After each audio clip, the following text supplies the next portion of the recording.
Hi everyone, my name is Anita Laudani. I'm a licensed clinical social worker and an energy practitioner. And today I want to talk to you about compassion fatigue. What is compassion fatigue? It literally is what it says it is. It's feeling tired of being there, having compassion for others. So who does it affect? It affects every one of us. As long as you are someone who cares about a person, as long as you are someone who is involved in nurturing someone else, it affects you.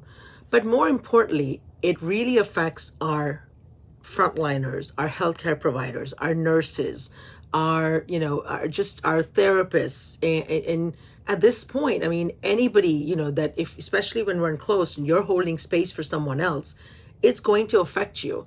Because what happens is with compassion fatigue is that, let's take our healthcare providers, for example. You get to a place where you see so much pain, so much disease, so much sadness, that it just gets to a point where you shut down, where you start to feel it, you absorb it. Because we may be individuals, but we're all energetic sponges. So what happens is we are absorbing constantly energy from the people around us. And so when you're working as a nurse and you're working as, a therapist, as you're working with people and you're around people in whatever capacity, or you're in, a caregiver for someone that's, challenging emotionally, physically, mentally, whatever the case might be, you're going to feel at some point depleted. You're going to feel tired. Signs and symptoms of compassion fatigue are sadness, depression, some anxiety, irritation, not having energy. You come home from work and you've said, oh, I really want to, I'll go work out or I'll go for a walk. But instead, you find yourself changing out of your clothes and getting something to eat and just vegging on the couch because you just don't have energy to move. So what do you do? What do you do with this? How do you deal with compassion fatigue? Because you can't just quit your job. I mean, obviously you became a nurse, you became a doctor, you became, whatever you're doing in the roles. Some are by choice, some are because you don't have a choice. Maybe you're a caregiver for, an elderly person or a special needs child. You can't check out of that role. So how do you deal with that compassion fatigue? Well, the way you deal with that is by putting yourself first.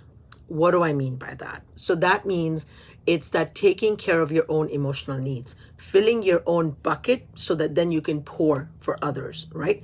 You can't pour from an empty jug. If I'm running around with a jug of lemonade and I'm offering you lemonade and you want lemonade, and at some point I'm out, unless I go back and refill my jug, I can't give you anything because I don't have anything.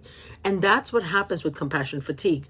So, spend time on yourself. It doesn't have to be anything that, prevents you from taking care of others, but go for walks, get help, talk to a therapist, take it easy, make sure you have boundaries, make sure you leave work at work, make sure you emotionally, go in and prepare yourself that today I'm going to do the best I can, and that's it. Because remember, none of us is God. There's only one God, known by many names, and let him or her do their job, God's job, his job, her job, whatever. The point is, let God be God. You be a human and you do what you can. And when you're done serving and taking care, and when you check out, you leave that stuff at work, and then you come back and you fill your bucket by spending time with loved ones, by praying, by reading your favorite book, by joining a support group, by watching your favorite movie, but not to the point where that's all you're doing, right? By doing things to fill your bucket so that you can then go back and serve again.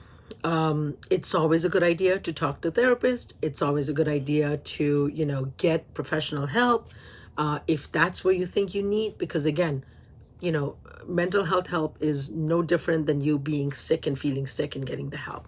So I hope that's helpful. Love and light. Take care. God bless.